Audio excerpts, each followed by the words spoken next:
वितरण जो असहाय लोग हैं उनके लिए वितरण किए जाएंगे। तो सभी लोग, मेरा एक बार फिर करबद्ध निवेदन है कि प्रवचन शुरू होने वाले हैं, तो सभी लोग अधिक से अधिक संख्या में आए। आज सत्संग का अंतिम दिवस है। बोलिए श्री सतगुरुदेव महाराज की जय।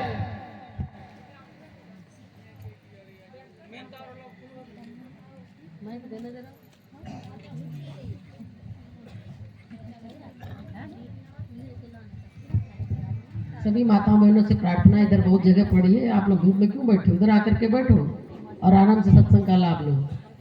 अब सत्संग आरंभ होगा। काफी देर से आप लोग भजन कीर्तन का लाभ ले रहे थे, तो सभी मन को एकाग्र कर सब महात्माओं के विचारों को ध्यानपूर्वक श्रवण करें, हृदयंगम करें। बोलो सतगुरुदेव भगवान की, बोलो सच्चे दरबार की। ठीक है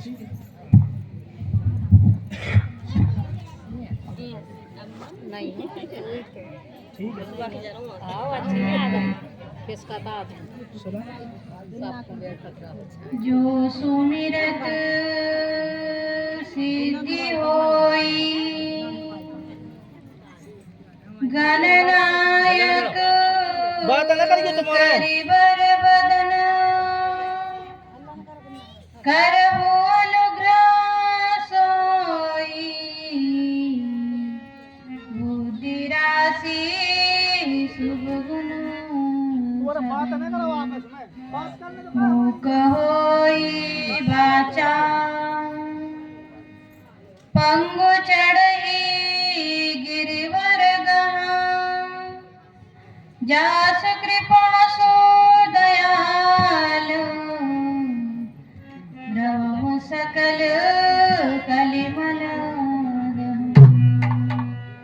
गुरु जी के सुमिरन मात्र से नासत विज्ञानम, ताते सर्वयारंभ में ध्यावत है सब संत, तुम पूर्ण परमात्मा, तुम पूर्ण जगदीश, आदि पुरुष सत्य गुरु,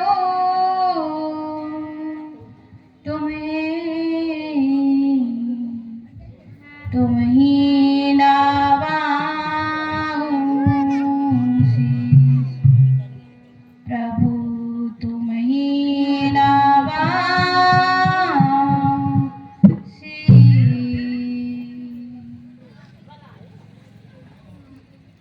आप सभी लोग प्रेम से और जोर से जयकारा लगाएं। प्रेम से बोले श्री सद्गुरुदेव महाराज की जय। आदि शक्ति जगत जननी श्री माता जी की, श्यामपति रामचंद्र भगवान की, वृंदावन बिहारी लाल की, उमापति महादेव की, पवन सुत हनुमान की, सच्चे दरबार की, मानव धर्म की, सत्य सनातन धर्म की।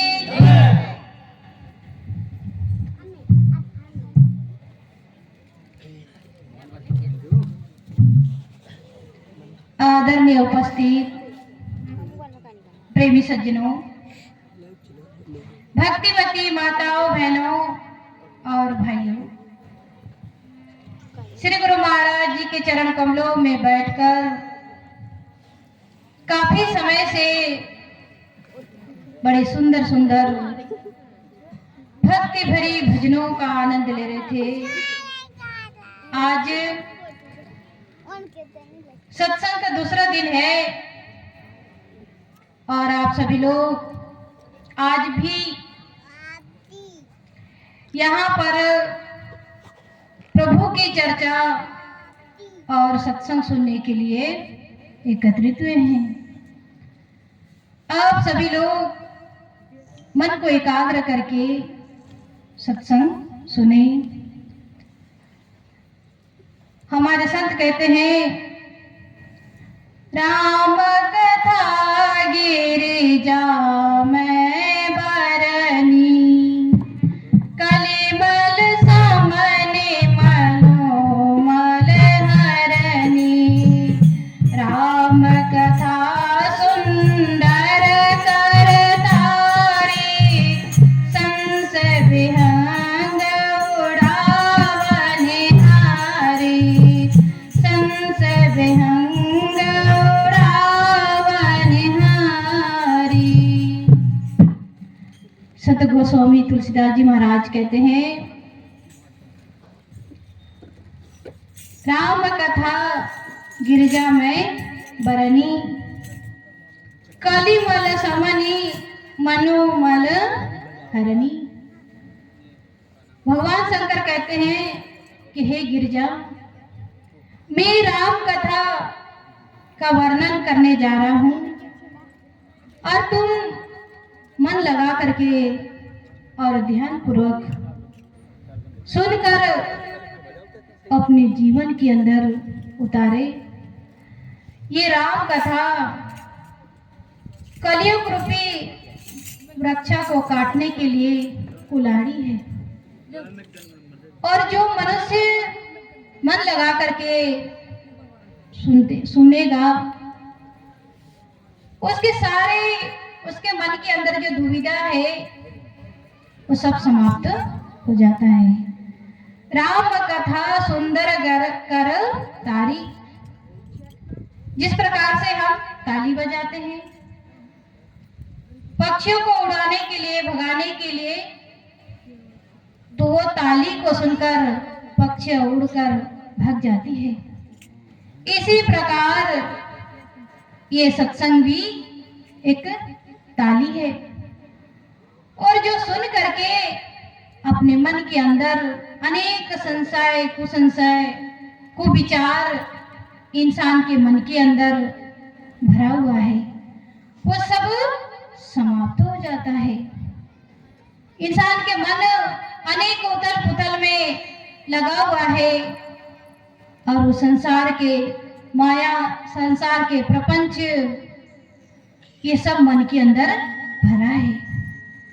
तो जब वो राम कथा रूपी को, सत्संग रूपी को अपने मन के अंदर मन से डुबकी लगाता है, तो उसे समझ में आएगा और वो सत्य और असत्य की पहचान कर लेता है कि वास्तव में ये सारा संसार नाशवान है,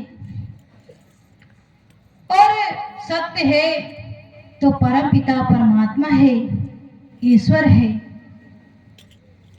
एक बार मुझे छोटी सी बात याद आई कि एक व्यक्ति था, वो भगवान को नहीं मानता था, ना साधु संतों को नहीं मानता। जब साधु संत आते हैं गांव में और सत्संग सुनाने के लिए, तो साधु संतों को मजाक उड़ाया करता था। नहीं मानता कि मैं भगवान को नहीं मानता हूँ और मैं किसी को नहीं मानता हूँ, लेकिन जब वो ये कहकर मन में जो वो विचार कर लेता है, संकल्प ले लेता है, और मैं भगवान को तभी मानूंगा जब भगवान स्वयं मेरे मुख में जब भोजन खिलाओगे, तो मैं मानूंगा कि वास्तव में भगवान भी है। हमारे मन के अंदर भी यही उथल पुथल होता है। संसार में कोई भगवान को मानता है, कोई नहीं मानता है। जब वो ये मन में विचार कर लेता है और जंगल में जाकर के संकल्प कर लेता है और एक पेड़ के ऊपर चढ़ जाता है, अब वहां जाकर के एक समय एक बारात जो है उसी रास्ते पर आ रहे थे और उस रास्ते से जब देखा कि वहाँ अच्छा पानी का साधन है और यहाँ पर हम सब लोग बाराती बैठ करके भोजन करेंगे। सब लोग बैठ करके बड़े अच्छे अच्छे पकवान थाली में परस करके सब बैठ गए, सब बाराती। अब अचानक आवाज आई, शेर की दहाड़ने की आवाज आई और सभी लोग वहां से डर के मारे सब भागकर चले गए। अब वो व्यक्ति सोचता है कि भगवान ने तो यहाँ तक भोजन भेज दिया, लेकिन मैं तभी मानूंगा जब मेरे मुख में डालोगे।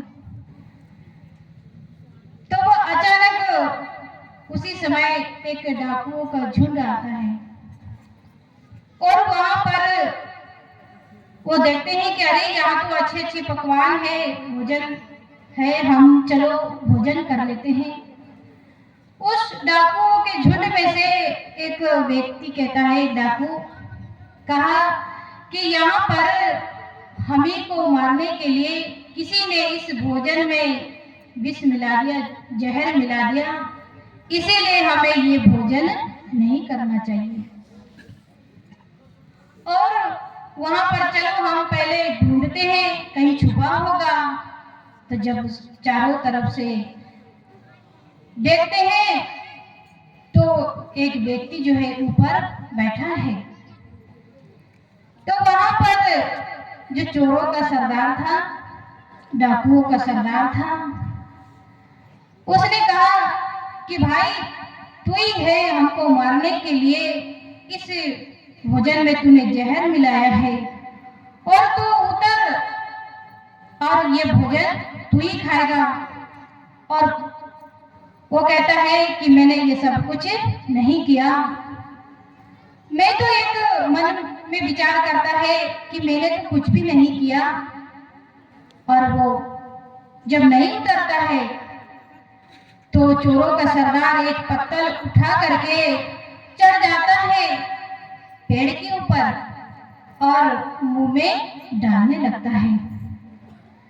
तब वो अपने सारे कहानी किस्सा बताता है कि वास्तव में ये सब तो मैंने संकल्प लिया और मैं भगवान को नहीं मानता और मैं किसी साधु संतों को नहीं मानता हूँ। मैंने ये संकल्प लेकर के मैं यहाँ पर आया हूँ और भगवान ने यहाँ तक भोजन भी भेज दिया और आपके रूप में स्वयं मेरे मुख में डालने के लिए आए हैं। इसीलिए जब वो भगवान की महिमा को, भगवान की सत्ता को जान लेता है तो वो कहते हैं, बाद में वो महान संत बन जाते हैं। उनका नाम मल्लिका दास पड़ता है और वो दोहा लिखते हैं कि अजगर करे ना चाकरी और पंछी करे ना काम और मल्लिका दास कहा गए सबके दाता राम। का भगवान जो है सब जगह है और भगवान सबको देने वाले हैं। इसीलिए कहते हैं, हरि व्यापक सर्वत्र समाना और प्रेम ते प्रगट होत में जाना। भगवान सब जगह है, सबके अंदर है, सबके घट में है, लेकिन हमको पहचानना पड़ेगा, जानना पड़ेगा और समझना पड़ेगा और आत्मज्ञानी संतों के सानिध्य में जाकर के सत्संग सुनना पड़ेगा। तो सत्संग सुनने से हमारे मन के अंदर इस प्रकार के जो विचार है वो जो है समाप्त हो जाता है और वो परमपिता परमात्मा, वो ईश्वर, वो सब जगह है, सब व्यापक है और हमारे भी अंदर है। इसीलिए कहते हैं, रे मानस क्या ढूंढे इस जग में, सब कुछ तेरे अंदर। मानस क्या ढूंढे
सतगुरु जी की शरण में आजा, ज्ञान उजाला होवत है, ज्ञान उजाला होवत है।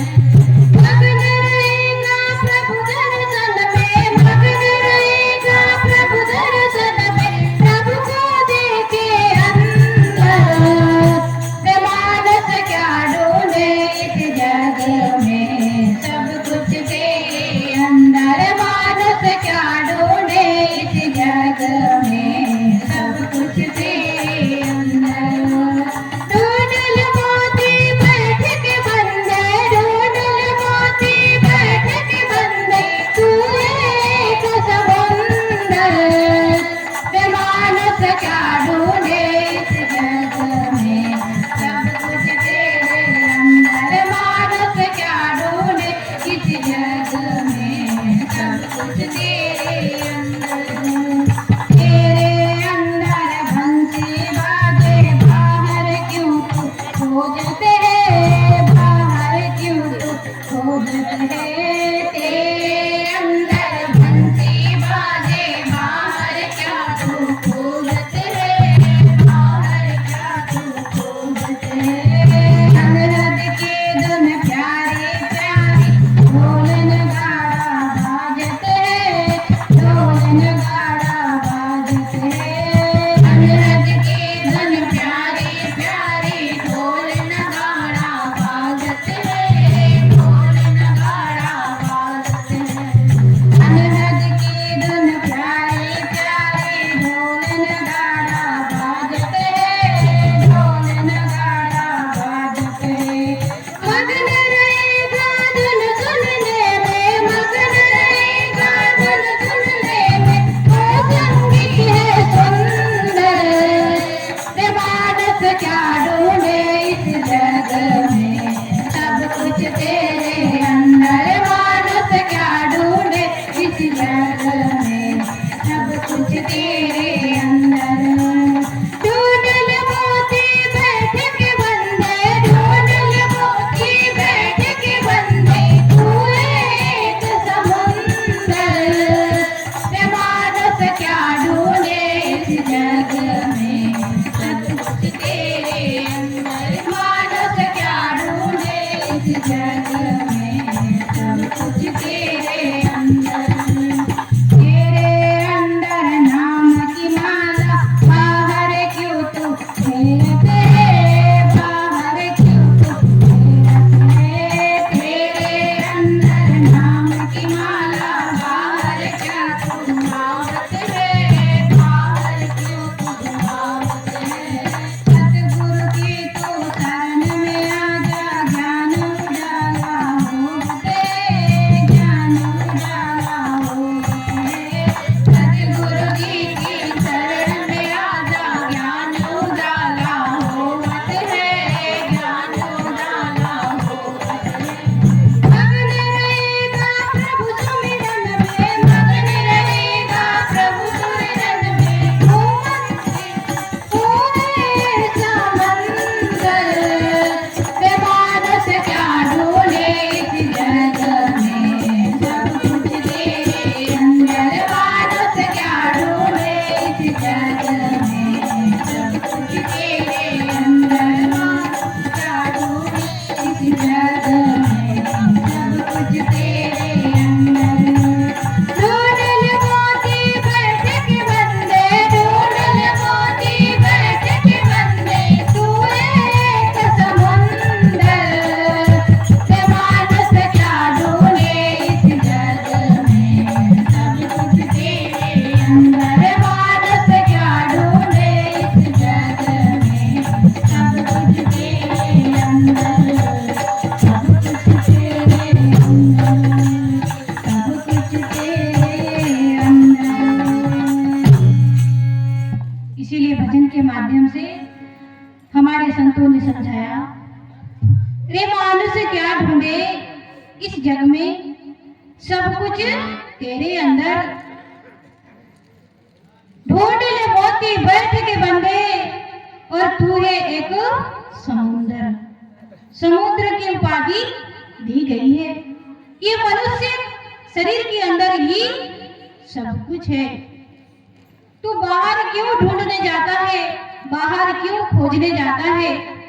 तीर्थ में जाते हैं, लेकिन हमारे संत कहते हैं कि मन ही मथुरा और दिल द्वारिका, काया काशी जान तामे, कहते हैं 10वां डेरा तामे ज्योति पहचान। काहे मानो तेरा शरीर ही एक तीर्थ है, मन ही ये मथुरा है और ये दिल ही द्वारिका है और काया ही काशी है। तो इसी प्रकार से सब तीर्थ तो हमारे अंदर समाये हुए हैं। इसलिए कहते हैं मानो तू बाहर क्यों ढूंढता है, तू सतगुरु की शरण में आ जा और सतगुरु के शरण में आकर के उनसे वो आत्मज्ञान को जान करके तेरे अंदर ज्ञान उजाला होवत है। और तू क्यों बाहर ढूंढता है? हमारे शरीर के अंदर कहते 10 दरवाजे हैं और 9 दरवाजे खुले हैं।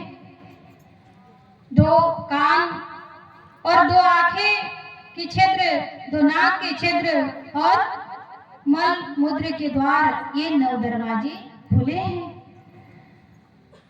और 10 दरवाजे जहां पर हम चंदन लगाते हैं, तिलक लगाते हैं और ये सजाते हैं, ये भगवान का बैठक स्थान बताया है। और यहाँ ताला लगा हुआ है और चाबी सतगुरु के हाथ में। जो जिज्ञासु, जिसके मन के अंदर इच्छा है कि वो ईश्वर हमारे अंदर है, हमारे घट के अंदर है, तो वो विचार करता है, मनन करता है। जिसके अंदर जिज्ञासु है तो सतगुरु के शरण में आकर के गुरु से वो ज्ञान को मांगता है। जैसे मीराबाई ने रविदास जी से ज्ञान को प्राप्त किया। मीराबाई जानती थी परंतु कहते हैं मानती थी परंतु जानती नहीं थी। भगवान कृष्ण को वो कहते मानती थी, पूजा करती थी, लेकिन वो जानती नहीं थी। तो संत जो है जनाते हैं, जनाने का काम करते हैं। इसीलिए जिसको जानने की इच्छा है और संतों के सानिध्य में आकर के वो जाने, इसलिए कहते हैं तुझसे पी ले अमृत पी ले, तुझसे पी ले अमृत पी ले, सारे गुण द्वारे उत पी ले, पिलाने वाले आए हुए हैं, पिलाने वाले आए हुए हैं, पिलाने वाले आए हुए हैं, पिलाने वाले आए हुए हैं।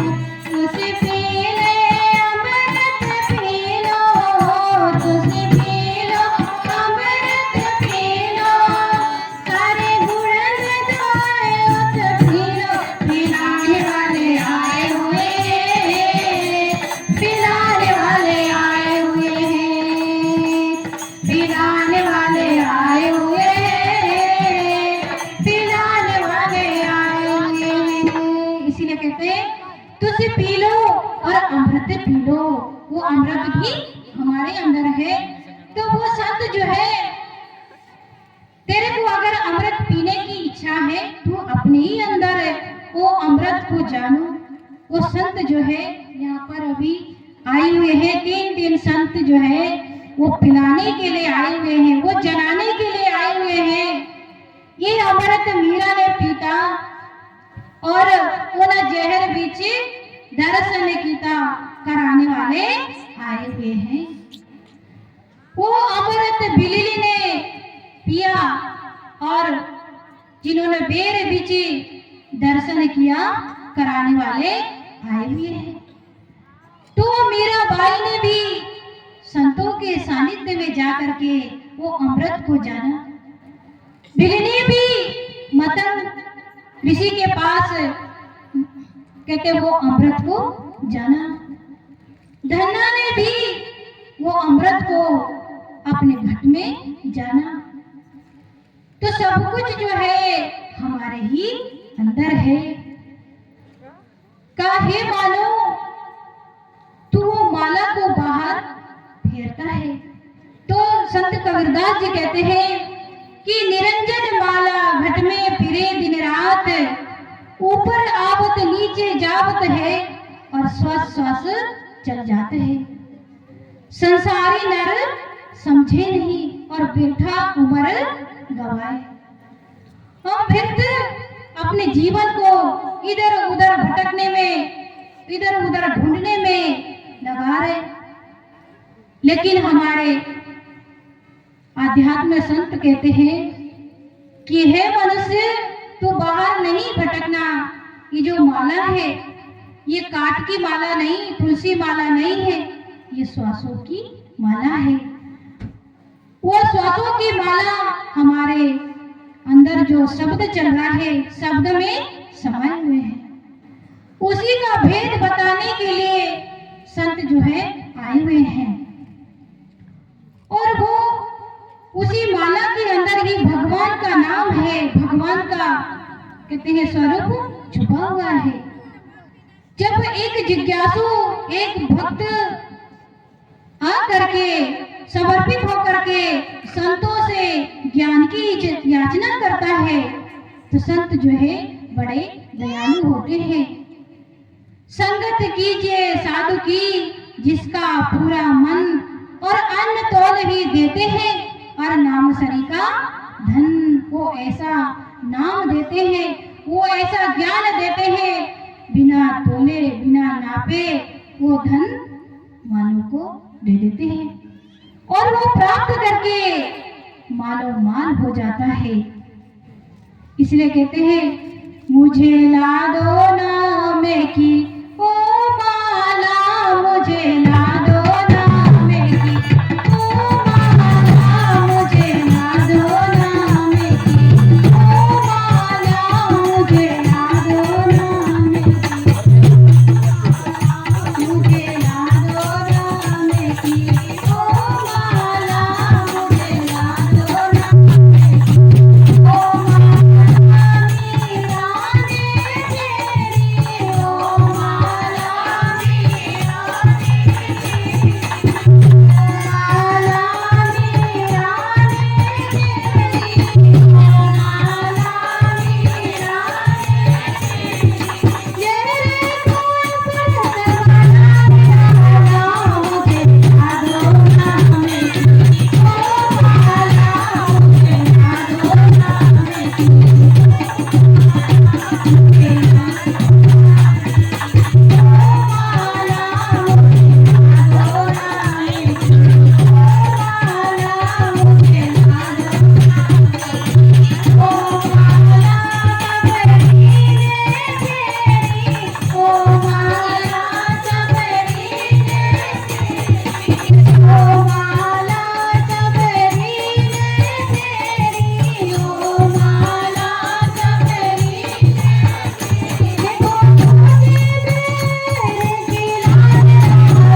कि मुझे ला दो नाम की वो माला सबरी ने फेरी और झूठे बेर खिलाए डाला।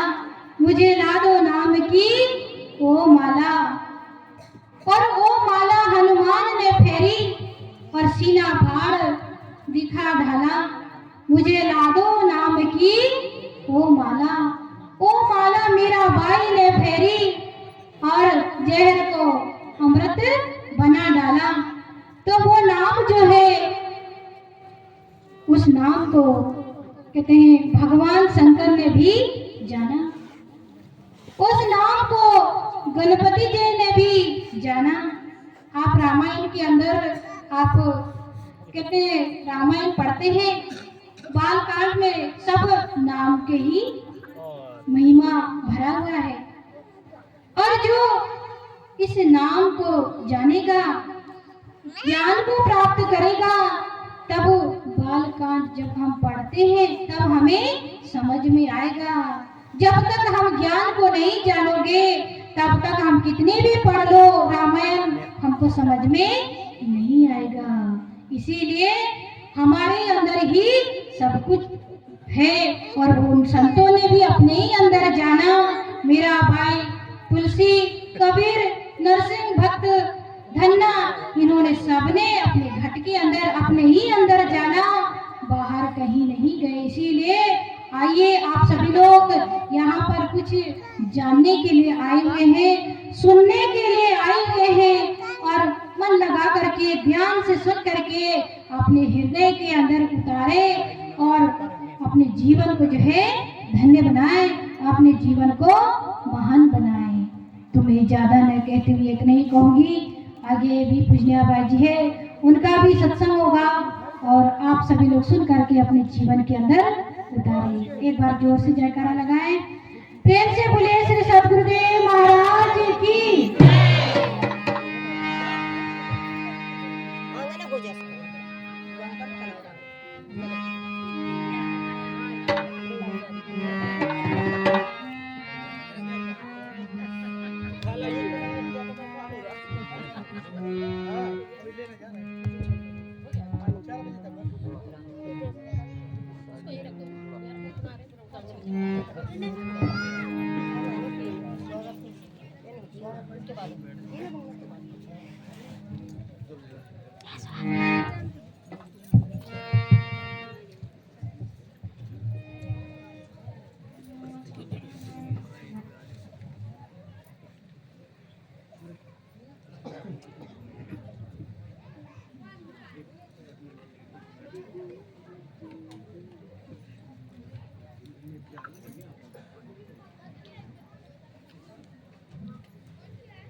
बंदो दीन दयाल कृपा सिंधु सुखधाम जगदीश्वर प्रभु हंस को कोटि कोटि प्रणाम। एकं नित्यं विमलमचलं सर्वदी साक्षीभूतं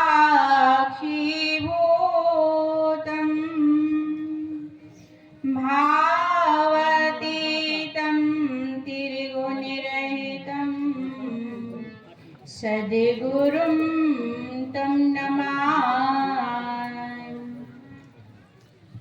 गुरु जी की सुमिरन मात्र से नासत विघ्न अनंत, ताते सर्व आरंभ में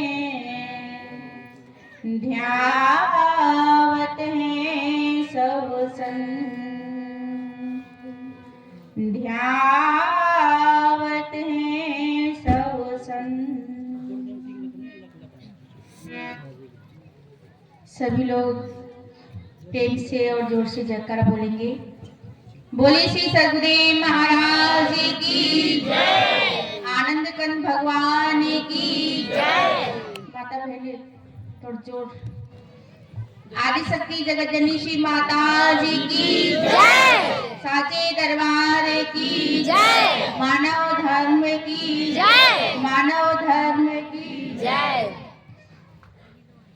मंचसीन पूजनबाजी आदरणीय प्रेमी श्रीनो, प्यारी भक्तिमती माता बहनों, श्री गुरु महाराज जी की असीम दया से 2 दिन से हमें यहाँ पर लगातार सत्संग का लाभ प्राप्त कर रहे हैं और आज अंतिम दिन है, तो इसका जो है हम पूरा लाभ प्राप्त करेंगे। पहले भजन है, आप लोग सुनेंगे और समझेंगे भी। बोली श्री सदगुरुदेव महाराज की जय।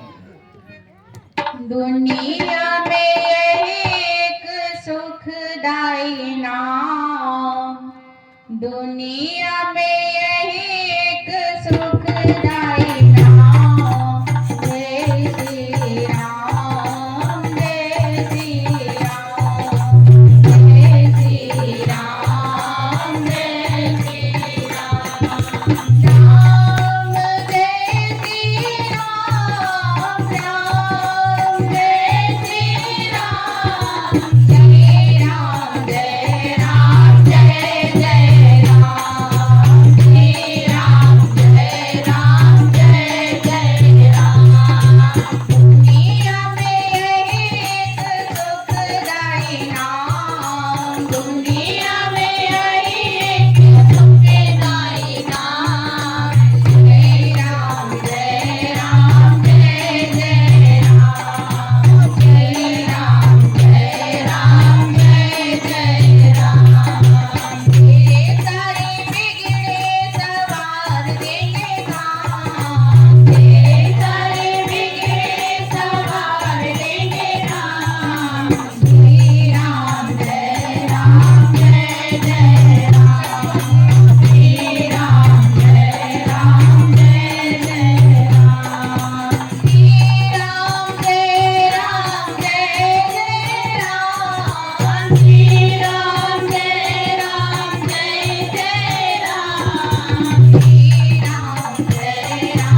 प्रेमी सुनो,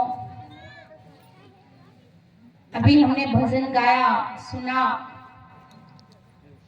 कि दुनिया में यही एक सुखदाई नाम श्री राम, श्री राम। कई लोग तो राम राम बोलते हैं, कई राधे राधे बोलते हैं, कई राधे कृष्णा बोलते हैं, कुछ और भी लोग कुछ बोलते हैं, कोई सीताराम ही बोलता है। परंतु हमें विचार करना होगा कि जो राम राम हम बोलते हैं वो उनका नाम क्या है। उनका नाम को समझने से पहले हमें राम को समझना होगा कि राम वास्तव में क्या थे। आज हम घर घर में भगवान श्री राम की पूजा करते हैं, घर घर में रामायण का पाठ होता है, घर घर में रामायण देखी जाती है, लेकिन वास्तव में राम क्या थे हमें ये विचार करना है। हम चाहते तो है कि हमारा घर राम राज्य जैसा हो, हम चाहते हैं कि हमारा गांव राम राज्य जैसा हो, हम चाहते हैं कि हमारा देश राम राज्य जैसा हो। अभी 2 साल पहले जब भगवान श्री राम का मंदिर का उद्घाटन हुआ तो उस समय पूरा देश विदेश के चारों तरफ राम ही राम, सब लोग जो है भगवाधारी, सब जो है राममय हो गए। जिसके मुख से सुनो वो जय श्री राम के नारे लगा रहा है, जिसके भी घर में जाओ वही जय जय श्री राम बोल रहा है, जय राम का नाम का उच्चारण कर रहा है। लेकिन अब कहां गए राम? उस समय तो हम बड़े बैरागी बन गए, बड़े राममय बन गए, लेकिन वास्तव में ईश्वर महापुरुष हमें समझाते हैं कि जब जब भी महापुरुष संसार में आते हैं तो हमें देने के लिए क्या आते हैं, किस लिए संसार में आते हैं। भगवान श्री राम आए तो किस लिए आए, और राम क्या है।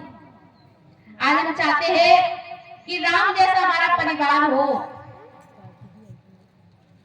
कोई नहीं चाहता कि रावण जैसा परिवार हो, सब राम जैसा चाहते हैं।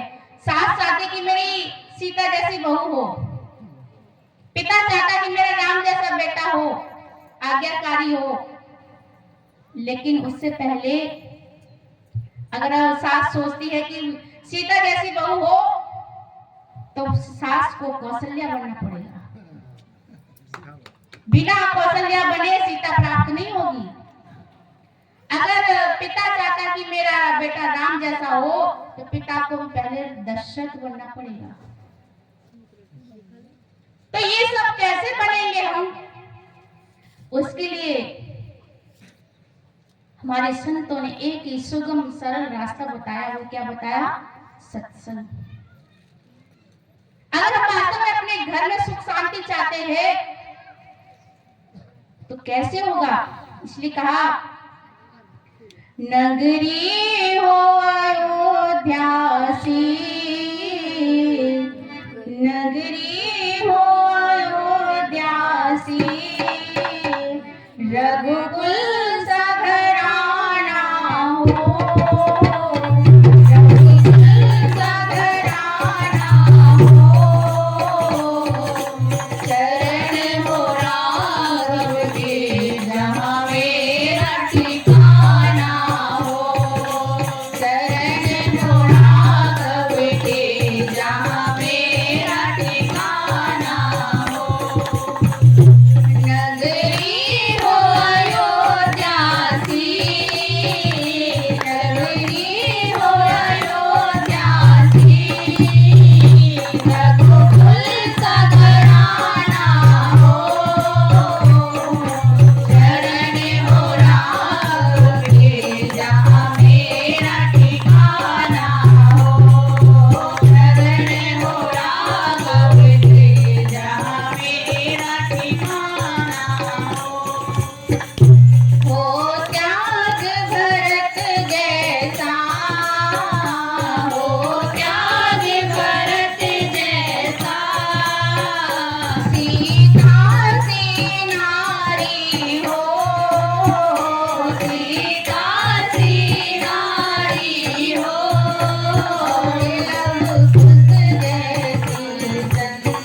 मन सा भाई हो, स्वामी हो तुम जैसा मेरा रघुराई हो, स्वामी हो तुम जैसा मेरा रघुराई हो।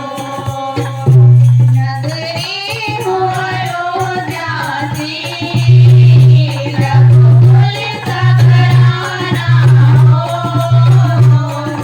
चरण हो राघव के जहाँ मेरा ठिकाना हो, चरण हो राघव के जहाँ मेरा ठिकाना हो, चरण हो राघव के जहाँ मेरा ठिकाना हो। क्या कहा कि वास्तव में नगर कैसा हो, हमारा परिवार कैसा हो, राम जैसा हो, त्याग भरत जैसा। भरत ने अपने जीवन में कितना बड़ा त्याग किया। एक भाई ने एक भाई की खातिर सब कुछ ठुकरा दिया कि मेरा भाई एक जंगल में दर दर भटक रहा है, नंगे पैर घूम रहा है, और मैं राम राज लेके, ये राज्य पाठ लेकर के क्या करूंगा।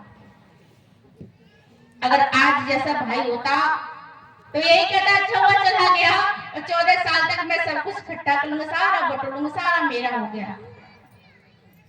तो भाई कैसा होना चाहिए, रामायण प्रत्यक्ष प्रमाण दे रही है कि वास्तव में भाई से भाई का प्रेम कैसा होना चाहिए, जैसे भगवान श्री राम और भरत में था। एक भाई ने वो राज्य को नहीं लिया, बल्कि उनके चरण पाद का रख करके 14 वर्ष तक उसका संचालन किया। और माँ कैसी हो, पिता कैसा हो, ये सारी बात जो है रामायण में समझाती है। और भगवान श्री राम स्वयं, जिनको आज हम मर्यादा पुरुषोत्तम राम मानते हैं, जिन्होंने अपने जीवन में मर्यादा को सबसे आगे रखा, जिन्होंने हर कदम कदम पर मर्यादा का पालन किया, क्या आज हम जैसे बन पाएंगे? हम राम के भक्त कहलाते हैं तो वास्तव में उनके अनुसरण जो है हमें करना पड़ेगा, उनके बतावे मार्ग पर चलना पड़ेगा, तभी हम राम के भक्त करा सकते हैं। और भगवान श्री राम जिन्होंने 14 साल तक भक्तों के लिए जंगल में गए, उन सब भक्तों को आनंद देने के लिए, उन भक्तों को दर्शन देने के लिए, वो सारे जो वर्षों वर्षों तपस्या कर रहे थे, वर्षों वर्षों इंतजार कर रहे थे कि कब प्रभु दर्शन देंगे, कब हमें हमारी भक्ति सफल करेंगे, उनके लिए भगवान ने अपने ठाट बाट को ठुकरा दिया, अपने सिंहासन को ठुकरा दिया, अपने राजपाट को ठुकरा दिया। ऐसी मर्यादा, ऐसा त्याग क्या हम अपने जीवन में कर सकते हैं? अगर हम वास्तव में भगवान को मानते हैं तो वो उनका जो आदर्श है, उन आदर्शों को हमें अपने जीवन में अपनाना पड़ेगा, तभी हमारे घर परिवार में वो राम राज्य होगा। अगर पिता कहे कि बेटा जाओ ये काम करना है, हम बेटे से आस करते हैं, लेकिन पहले हमें दशरथ जैसा बनना पड़ेगा।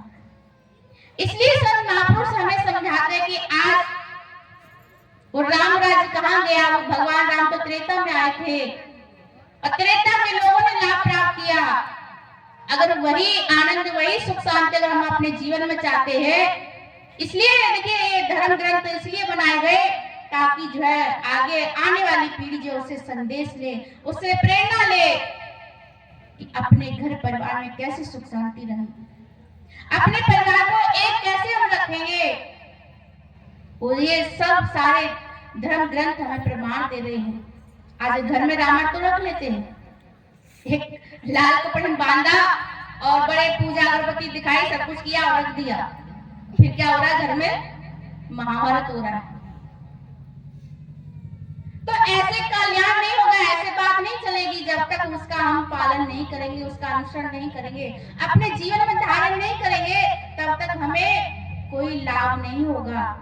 भले ही हम कितने भी भगवान की पूजा कर ले, कुछ भी कर ले, लेकिन जब तक हम महापुरुषों के बताए मार्ग पर नहीं चलेंगे, तब तक हमारे जीवन में सुख शांति नहीं होगी। इसलिए संत महापुरुष हमें समझाते हैं कि वास्तव में भगवान राम ने जो अपने जीवन में त्याग किया, कुर्बानी की, वो राम क्या थी।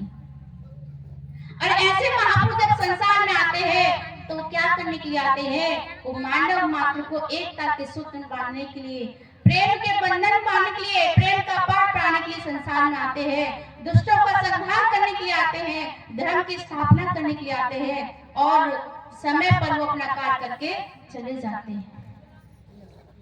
तो विचार करिए कि वास्तव में भगवान जिनको हम मानते हैं वो क्या है, उनका नाम क्या है।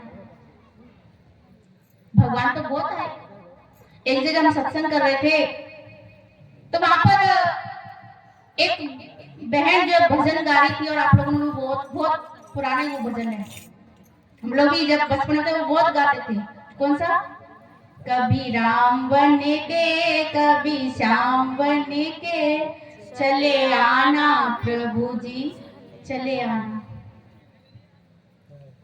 अब आप विचार करिए तो हम लोग गा लेते हैं, तो वो जो कभी राम बनता, कभी श्याम बनता, कभी बुद्ध बनता, कभी महावीर बनता, कभी कबीर बनता है, वो क्या है? जो राम भी बनता है, कृष्ण भी बनता है, वो क्या है? वो एक है, जिसका प्रमाण सारे धर्म शास्त्र दे रहे हैं, ऋषि मुनि सब कह रहे हैं, और हम भी कहते हैं कि वो एक है। एक है कि नहीं? वो एक है। तुम हो एक अगोचर सबके प्राणपति, वो सबके एक है, एक अगोचर है, और सारे संसार में समाया है। इसलिए भगवान श्री कृष्ण अर्जुन से कह रहे कि अर्जुन तुम मुझे जान। अर्जुन कहता कि मैं आपको नहीं जानता, ये आप मेरे सामने पले बड़े, आप हमारे साथ खेले, और आप कह रहे हैं कि मुझे नहीं, मैं आपको नहीं जानता। तब भगवान कहते कि अर्जुन तो ये मेरा पंच भौतिक शरीर को देख रहा है, लेकिन मैं तो कुछ और हूँ। ये पंच पांच तत्व से शरीर बना है, ये कुछ और है, मैं तो कुछ और हूँ। मैं सारे संसार में व्याप्त हूँ, और सारा संसार मुझ में व्याप्त है। मैं सारे संसार में कण कण में व्याप्त हूँ, और सारा संसार मुझ में समाया हुआ है। अभी आप बाजी के द्वारा भजन सुन रहे थे कि रे मानुष क्या ढूंढे इस जग में, सब कुछ तेरे अंदर, वो सब कुछ हमारे अंदर समाया हुआ है। यथा पिंडे तथा ब्रह्मांडे, जो कुछ हम सारे संसार में देख रहे हैं, चारों तरफ जो कुछ देख रहे हैं, धरती आकाश पाताल, ये एमपी तो पूरा उथल पुथली है, ऊंचे ऊपर खाबड़ है। तो ये सब कुछ जो कुछ हम देख रहे हैं, ये सब कुछ हमारे अंदर है। हम अपने अंदर कैसे जाएंगे? कैसे हम उस राम को देखेंगे? वो तो भगवान श्री राम त्रेता में आए और चले गए। हम उनकी महिमा को सुनते हैं, उनके बारे में सुनते हैं, भगवान राम आए तो क्या क्या किया, बड़े प्रेम से, बड़े ध्यान से जो हम उनकी बातों को सुनते हैं। लेकिन अगर उन्हीं राम से हम मिलना हो, हम उनके दर्शन करना चाहते हैं, तो कैसे हम मिलेंगे? वो राम से हम मिलना चाहे तो कैसे मिलेंगे? उन्हीं कृष्ण भगवान से हम मिलना चाहे तो कैसे मिलेंगे? क्या तरीका है? क्या हमें द्वापर में जाना पड़ेगा? क्या हमें त्रेता युग में जाना पड़ेगा? त्रेता युग में जाने के लिए तो कितना लंबा चौड़ा वो चक्र चलता है। अगर इसी जीवन में हम भगवान के दर्शन करना चाहते हैं, इसी जीवन में हम भगवान कृष्ण के दर्शन करना चाहते हैं, तो हमें कहाँ जाना पड़ेगा? समय के महापुरुषों के पास जाना पड़ेगा, समय के महापुरुष की शरण में जाना पड़ेगा। एक बार भगवान श्री राम को जब उनकी शादी नहीं हुई थी, तो उससे पहले भगवान श्री राम को बड़ा प्रबल वैराग्य हुआ, बहुत बड़ा वैराग्य हुआ, और इतना वैराग्य हुआ कि उन्होंने खाना पीना छोड़ दिया, सारा सब कुछ छोड़ दिया, बड़ा शरीर दुर्बल हो गया, बहुत ही निर्बल बन गए। सारे लोग जो है उनका इलाज करने के लिए आए, लेकिन उनका इलाज ठीक नहीं कर सके। तब दशरथ महाराज गुरु महाराज जी के पास जाते हैं, कहते हैं प्रभु, हे गुरु महाराज जी, पता नहीं राम को क्या हो गया है, कौन सी बीमारी लगी है, ये न खाना पीना खाते हैं, चुपचाप एकांत में बैठे रहते हैं, न किसी से बोलते न चाहते, कुछ नहीं करते। इनको हो क्या गया है? गुरु महाराज जी कहते ठीक है चलो हम देखने चलते हैं।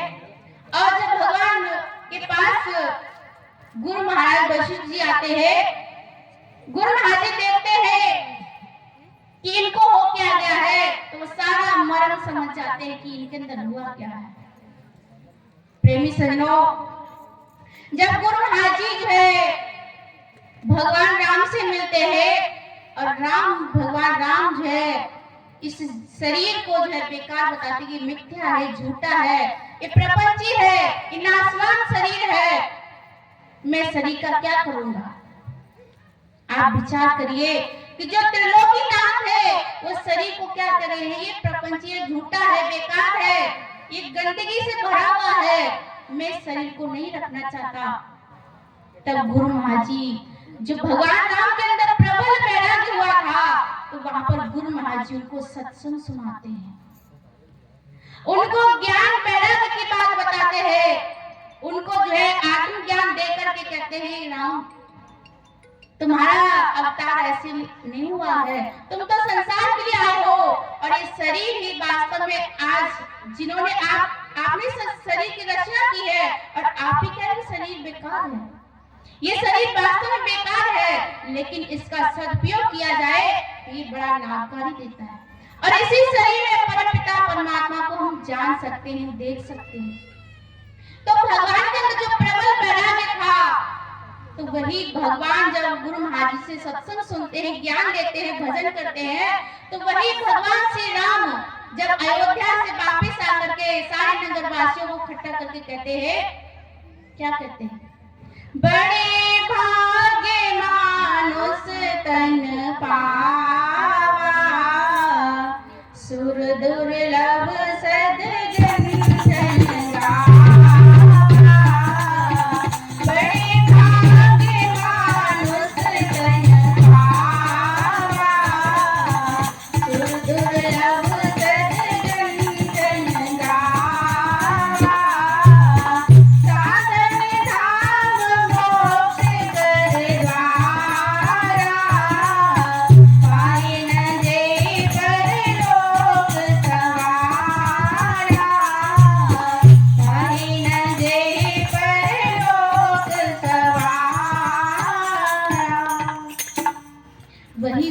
श्री राम जिनके अंदर प्रबल वैराग्य था और इस शरीर को नाशवान तुच्छ बता रहे थे, और वही भगवान श्री राम क्या कर रहे हैं कि बड़े भाग्य मानुष तन पावा, सुर दुर्लभ सद ग्रंथन गावा।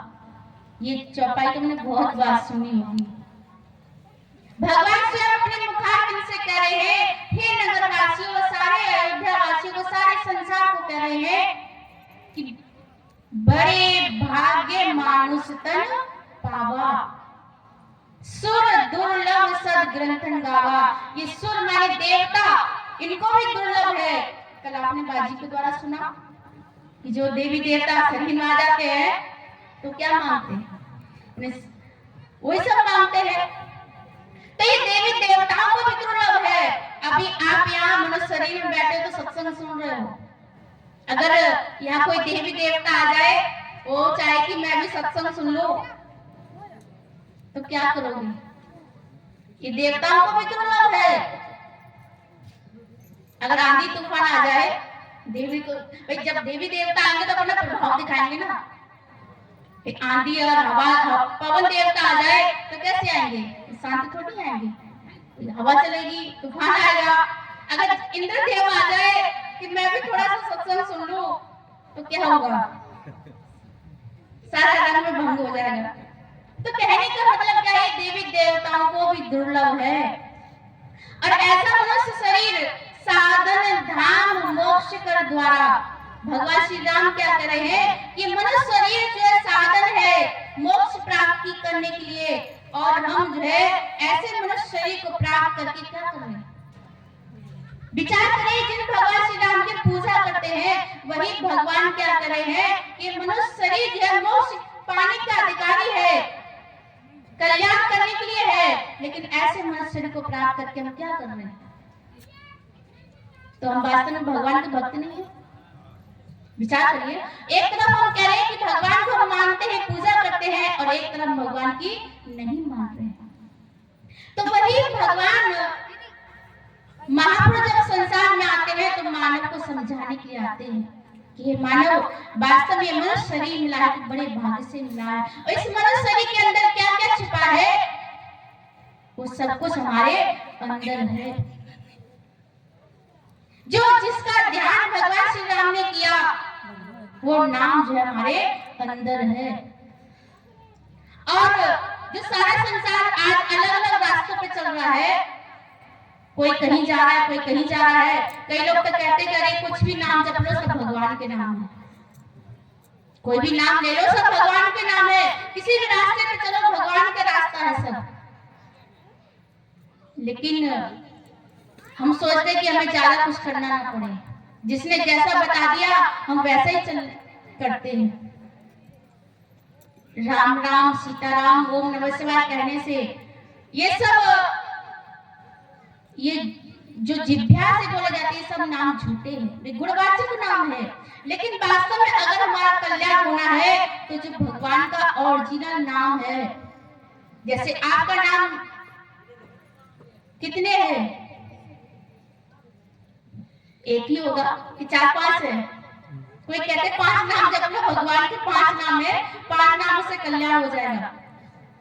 अगर आपके नाम पर कोई लेटर आए, कोई चिट्ठी आए या कोई निमंत्रण आए तो कितने नाम पर आता है? एक नाम पर आता है। ये नहीं आता पिताजी के घर पे भेज दो या दादा नाना के घर में भेज दो, वो आपका जो ओरिजिनल नाम है, आपकी जो आईडी पर नाम है उसी नाम पर आएगा। इसी प्रकार से भगवान का जो नाम है वो नाम क्या है जिसका ध्यान स्वयं भगवान श्री राम ने किया। शंकर भगवान करते हैं, सारे संसार का जो है वो समाया हुआ है, वो नाम क्या है जिसके लिए भगवान श्री राम भी कर रहे हैं। और हूँ एक गुप्त मत सबही कहूँ कर जोर, शंकर भजन बिना भक्ति न पावहि मोर। भगवान श्री राम कह रहे हैं कि और सो एक गुप्त मत सबही कहूँ कर जोर, शंकर भजन बिना नर भक्ति न पावे मोर। बैठ रहने दो। तो भगवान शंकर का भजन क्या है? क्या भगवान श्री राम ओम नमः शिवाय जप रहे थे? इधर भगवान शंकर कह रहे हैं उमा कहूँ मैं अनुभव अपना, सत हरि भजन जगत सब सपना। विचार करिए प्रेमी सज्जनों कि हम भगवान श्री राम और भगवान शंकर के बीच में क्या है। जो एक तरफ कह रहे हैं कि शंकर भजन बिना नर भक्ति न पावे मोर, और भगवान शंकर कह रहे हैं कि सत हरि भजन जगत सब सपना। सपना आप देखते हो, कभी न कभी तो देखा होगा। सपने में कभी अच्छा सपना देखते हो, कभी कुछ देखते हो, कभी कुछ देखते हो, और सपने में उस समय ऐसा लगता है कि यही हकीकत है, वही सत्य है। लेकिन जैसे ही आंख खुलती है तो आप अपने आप को कहाँ पाते हो, और फिर कहते हो अरे आज तो हम बड़ा अच्छा सपना देख रहे थे। लेकिन उस समय जिस समय हम देख रहे थे उस समय हमें होश नहीं था कि हम क्या है, ये शरीर कहाँ पड़ा है, हम कहाँ पड़े हैं। उस समय तो जो सारा नजारा हम देख रहे थे वो कुछ और था। तो भगवान शंकर कह रहे हैं कि सत्य तो एक ही है, वो नाम ही सत्य है। और उधर भगवान शंकर राम कह रहे हैं कि शंकर भजन बिना नर भक्ति न पावे। अब आप विचार करिए कि दोनों के बीच में है क्या, वो क्या है बीच में, वो कौन सा नाम है जिसके लिए गुरु नानक देव कहते हैं कि आदि सच जुगादि सच है भी सच, नानक होसी भी सच। जो सृष्टि की रचना से पहले था, है और आगे भी रहेगा। सृष्टि से पहले मधुर हरि नाम था, मधुर हरि नाम था, आज भी है और कल भी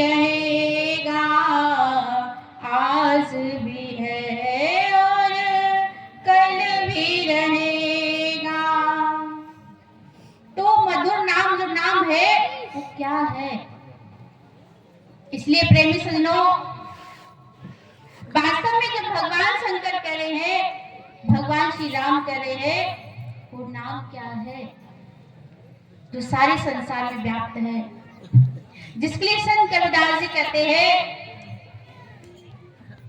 जियरा जाओगे हम जानी रे, जियरा जाओगे हम जानी, जियरा जाओगे हम जानी रे, जियरा जाओगे हम जानी।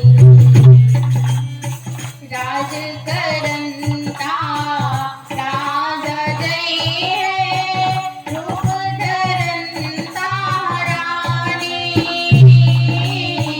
राज करंता राजा जय है, रूप धरंता रानी। सूरज भी जय है, चांद भी जय है, सूरज भी जय है, चांद भी जय है, जय है पवन और पानी रे, जियरा जय है पवन और पानी, जियरा जाओगे हम जानी रे, जियरा जाओगे हम जानी, जियरा जाओगे हम जानी रे, जियरा जाओगे हम जानी। जोगी भी गए हैं, जंगम भी गए हैं, और गए हैं बड़े ज्ञानी, जोगी भी गए हैं, जंगम भी गए हैं, और गए हैं बड़े ज्ञानी। कहते कबीर एक सतनाम जय है, कहते कबीर एक सतनाम जय है, जाहि में मन ठहरानी रे, जियरा जाहि में मन ठहरानी, जियरा जाओगे हम जानी रे, जियरा जाओगे हम जानी, जियरा जाओगे हम जानी रे, जियरा जाओगे हम जानी, जियरा जाओगे हम जानी। संत कबीरदास जी कह रहे हैं कि जियरा जाओगे हम जानी रे, जियरा जाओगे। सारे संसार के लिए उन्होंने क्या दिया? राज करंता राजा जय है, रूप धरंता रानी, सूरज भी जय है, चांद भी जय है पवन और पानी। विचार करिए कि संत कबीरदास जी कह रहे हैं ये सब कुछ उथल पुथल होने वाला है, सब कुछ नष्ट होगा, सब में परिवर्तन होगा, लेकिन